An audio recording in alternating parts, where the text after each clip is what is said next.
آپ کیا سمجھتے ہیں یہ جو راج ہو رہا ہے یہ کیوں حسین ابن علی کا نام مولوی کیوں نہیں لیتے؟ اس کے لیے ان کو علم کی دولت، اس قرآن کو مولڈ کرنا، فولڈ کرنا، دلائل اور عقل اشجار کے لیے انہوں نے پھر یونیورسٹیاں بنائی، جس میں مدینہ یونیورسٹی بن گئی، ام القریٰ بن گئی، جامعہ ازہر بن گیا، فلاں بن گیا، ایسی اسلامی یونیورسٹیاں تاکہ ادھر سے اسلام کے ذریعے سے جاہل عوام کو مذہب کے نام پر بیوقوف بنایا جائے، ادھر سے سائنسدانوں کے نام پر طرح طرح کی عیاشیاں ان کو لا کے وہاں کی ٹیکنالوجی ان کو دکھائی جائے، ادھر سے یورپ کے فلسفی جو ان کو اسلام کے نام پر جمنے والے لوگ ہیں ان کو کنفیوز کر دیا جائے، ہر طرح سے یہ محفوظ رہ جائے اور دنیا کی دولت اور اس میں عیش و عشرت کریں۔ دنیا کی زندگی تمہارے لیے مل حیات دنیا کیا ہے الا لعب و لہو، یہ کھیل تماشا ہی تو خدا نے کہا تم نے اپنے نظریات کے ذریعے سے بنا رکھی ہے۔ اس لیے ایک مومن کا طرز زندگی ان کے لیے موت ہے۔ حسین ابن علی کا سچا تذکرہ موت ہے۔ ایک مومن کو بیدار کرنے کے لیے حسین ابن علی کا تذکرہ لازم ہے۔ خواب سے بیدار ہوتا ہے ذرا محکوم مگر پھر سلا دیتی ہے اس کو حکمراں کی ساحری۔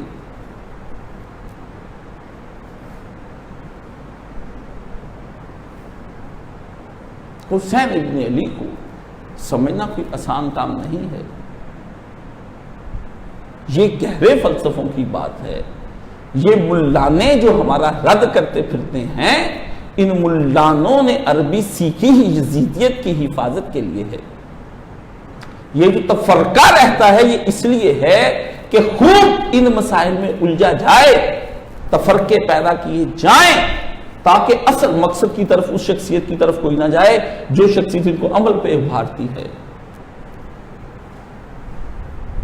اس لیے کوئی کتاب آپ کو کسی صحابی کی نہیں ملے گی کہ اس نے فاتحہ کے حق میں کتاب لکھی ہو، اس نے رفع یدین کے حق میں کتاب لکھی ہو، اس نے غیر اللہ سے مانگنے کے حق میں کتاب لکھی ہو، اس نے نبی علیہ السلام کے تصرفات کے حق میں کتاب لکھی ہو اور اس کے ذریعے سے اپنے تصرفات جائز کرتا ہو۔ حاضر ناظر پہ کوئی کتاب نہیں ملے گی، نور بشر پہ کتاب نہیں ملے گی، علم غیب پر کتاب نہیں ملے گی، مختار کل پہ کتاب نہیں ملے گی، آپ کو آمین کہنے پہ کتاب نہیں ملے گی، فاتحہ پڑھنے پہ کتاب نہیں ملے گی، شیعہ سنی کی کتاب نہیں ملے گی، رفع یدین کرنے کی کتاب نہیں ملے گی، رسومات منانے کی کتاب نہیں ملے گی، کل خانی بدعت کی کتاب نہیں ملے گی، کوئی کتاب آپ کو نہیں ملے گی ذالک الکتاب لا ریب فیہ، جس کتاب کے کہ سب لوگ اسی کو پڑھتے تھے اور اسی سے رہنمائیاں لیتے تھے۔ جب ملوکیت نے راج کیا اس کے بعد اختلاف ہوا اور پھر ان کو الجھایا گیا۔ سب سے پہلے بنو امیہ کے دور میں تقدیر کے مسئلوں پر بحث کی گئی اور یہ آیتیں پڑھی یزید نے وہاں پر کہ یہ جو ہم اس دنیا پر بیٹھے ہیں تخت پر، یہ خدا کی چاہت سے بیٹھے ہیں، اللہ کو ہم پسند تھے تو تبھی تو ہمیں یہ تخت ملا۔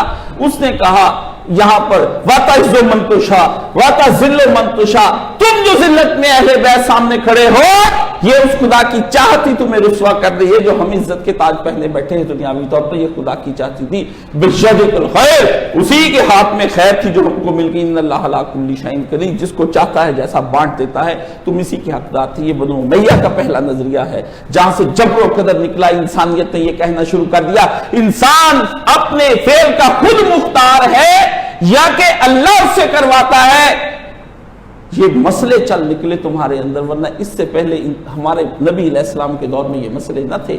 نبی نے زبان تقدیر کے بارے میں چپ رہنے کا حکم دیا تھا، آپ بولتے چلے جا رہے ہیں، بولتے چلے جا رہے ہیں۔ سوال تمہاری نسلیں یہی سوال کرتی ہیں خدا کے وجود کے بارے میں، اس لیے سچے حسینی تم بن کیسے سکتے ہو؟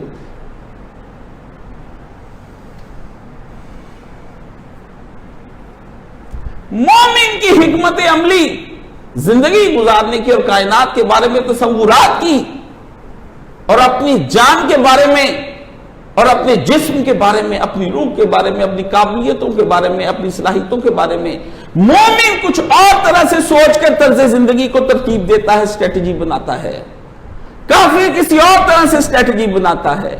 اگر مومن بھی ویسا ہی گزارا کر رہا ہے اور کافر بھی ویسا گزارا کر رہا ہے تو نظری طور پر تو دو الگ ہو سکتے ہیں دعوے، لیکن عملی طور پر دونوں ایک سے ہیں۔ وہ بھی دعویٰ ہے جب ہم نکھاریں گے.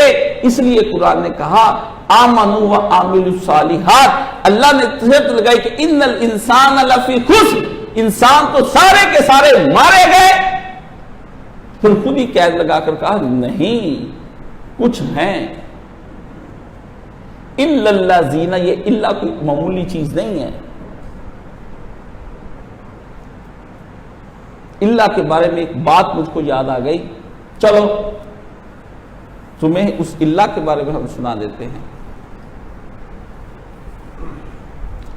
اللہ اردو زبان میں بھی پنجابی میں بھی ایک لفظ ہے.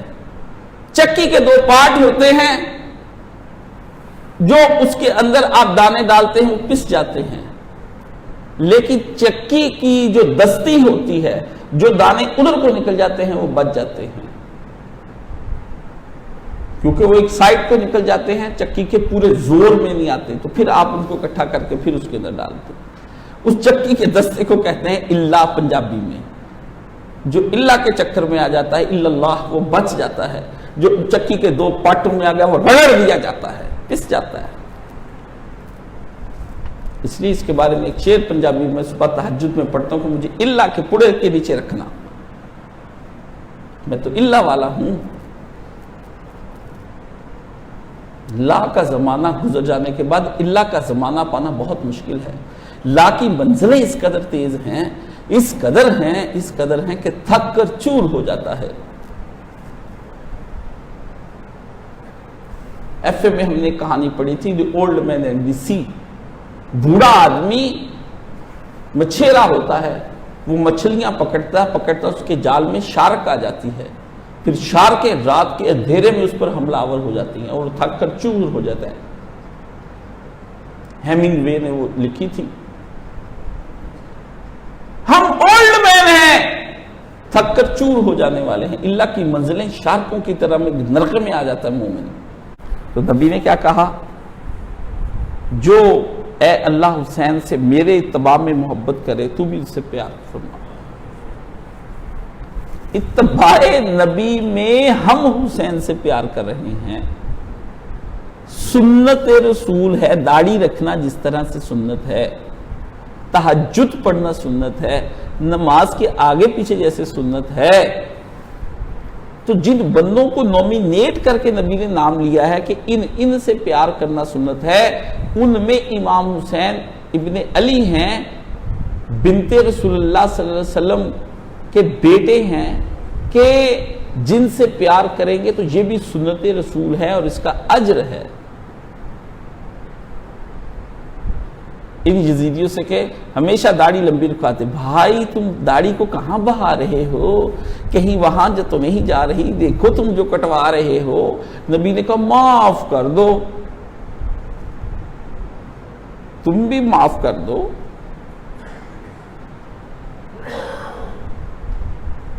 بالوں کی تو چاہے معافی ہو جائے، پیاروں کی معافی کوئی نہیں ہونی. نبی کے پیاروں سے جو تم نفرتیں کرتے ہو، ایک تلنا میں برابر تل ہی نہیں سکتے حسین و یزید. یہ برابر پہ لا کے ہم گفتگو نہیں ختم کریں گے. یہ ان کا موقف ہے کہ ان کو بھی برا نہ کہو، ان کو بھی نہ کچھ کہو. یہ تو بات خراب ہے. کیسے برابر کر دوں؟ اللہ نے برابر نہیں کیے ہیں. اللہ نے کہا ہے جو ایمان والے تھے فتح مکہ سے پہلے، وہ اور جو بعد والے صحابہ کرام بھی امام حسین کے مقابلے میں نہیں آ سکتے، کیونکہ یہ فتح مکہ سے پہلے کے مسلمان ہیں.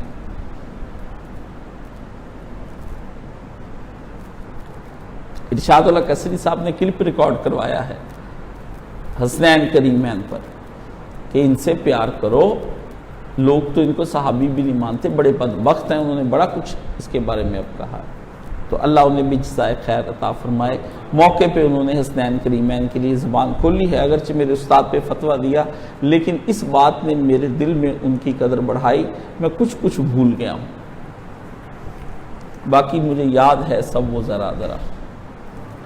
سبحان اللہ والحمدللہ ولا الہ الا واللہ اکبر ولا حول ولا قوۃ الا باللہ العلی العظیم. اللہم صلی علی محمد وعلی آل محمد کما صلیت علی ابراہیم وعلی آل ابراہیم انک حمید مجید. اللہم بارک علی محمد وعلی آل محمد کما بارکت علی ابراہیم وعلی آل ابراہیم انک حمید مجید اللہم اشف کل مریض اللہم رد کل غریب اللہم اقض دین کل مدین اللہم اصلح کل فاسد من المرور اللہم فرج عن کل مکروب اللہم اقض دین کل مدین اللہم اقص کل عریان اللہم فک کل اسیر اللہم اصلح کل فاسد من امور المسلمین اللہم سد فقرنا بغنائک اللہم غیر سوء حالنا بحسن حالک یا الہی اسلم کو شفاء کاملہ عاجلہ عطا فرما یا اللہ اس کے جو گردوں کا کریکٹر بڑھتا ہے اللہ صحت مند فرما ڈائلسس سے معمون اور محفوظ فرما کے اے اللہ اس کو صحت مندی والی زندگی عطا فرما اور اپنی بارگاہ میں دوبارہ سے یا اللہ خدمت کرنے کی توفیق عطا فرما